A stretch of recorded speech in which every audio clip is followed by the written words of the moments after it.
In the discussion before the Assembly, I think it should be made crystal clear what these differences are, and tonight I want to spend a little time making them clear to you. It seems to me there is a valid reason for taking the time today to think carefully and clearly on the subject of human rights, because in the acceptance and observance of these rights lies the root. I believe of our chance of peace in the future and for the strengthening of the United Nations organization to the point where it can maintain peace in the future. We must not be confused about what freedom is. Basic human rights are simple and easily understood.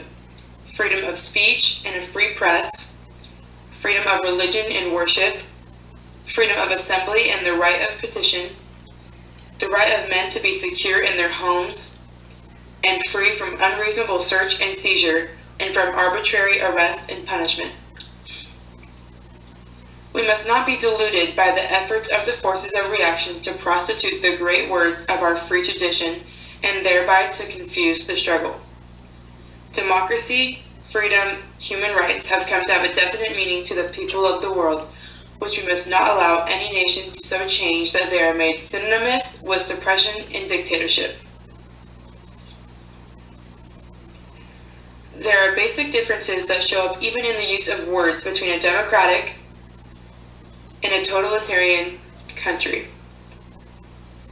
For instance, democracy means one thing to the USSR and another to the USA, and I know in France. I have served since the first meeting of the Nuclear Commission on the Human Rights Commission, and I think this point stands out clearly.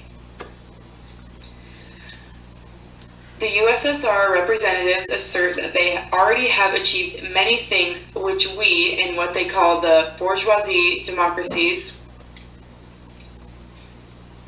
cannot achieve because their government controls the accomplishment of these things.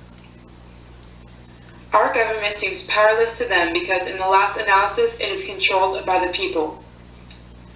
They would not put it that way. They would say that the people in the USSR control their government by allowing their government to have certain absolute rights. We, on the other hand, feel that certain rights can never be granted to the government but must be kept in the hands of the people.